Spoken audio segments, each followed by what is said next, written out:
We generally like to take the fight to the person.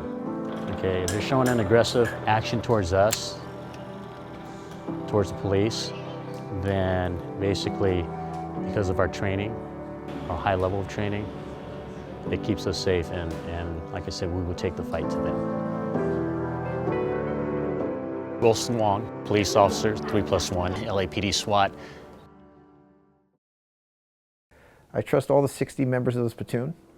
Wilson's one of those individuals that I do have a smile on my face when Wilson shows up for the call, because Wilson is one of those individuals that's experienced and he knows what's going on. And he continues to perform every day, even 23 years later. We talk about being involved in a use of deadly force and how does it impact the individual. And part of our selection in SWAT is to ensure that we have that selectee and that officer who is seasoned and who can make those decisions and understands why they make those decisions. And Wilson embodies that perspective, that officer that can make those critical decisions and can move forward in his career knowing that he did the right thing. It started with a plea for help from a wealthy heiress, leading to an overnight standoff between police and her on-again, off-again boyfriend inside her mansion. It all ended with police finding him dead inside the home.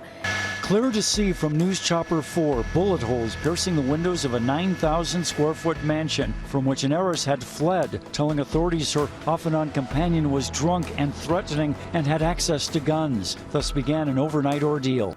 He just summed up everything that Will has taught me over the past 2 years about being a SWAT officer, that at any time it could be you that has to take care of the situation. And him being a team leader, he was up in a hatch in the armor, and the suspect started shooting down at officers, and to protect himself and also the other SWAT operators, he took care of the threat. Serious, good, calm demeanor, making sure everybody was safe on the perimeter, making sure they got behind cover, and just the overall running of the tactics, you know, very precise, very calm, making sure all the officers were safe. So I think, you know, that shows a lot of character, you know, shows them, you know, to be, you know, calm, dedicated, disciplined, and not panicking or, you know, stressing out under a situation like that. His standard is high. His expectation to respond to incidents such as what he did is exactly what I've known all along. And he does hold you to that standard, and that expectation is there. For you to respond in the manner that is expected of you, not only as an operator, but an operator in his squad. And he exemplified that. Police fired literally dozens of rounds of tear gas into the mansion to try to bring the man out, but getting no response. LAPD arrived and tried to get the man to surrender, but he refused and holed up in a second-floor room. He traded several rounds with officers during the course of the overnight standoff. Police finally moved in this morning when he stopped communicating with them. Obviously, in real world, and I've been there, officers have gone down.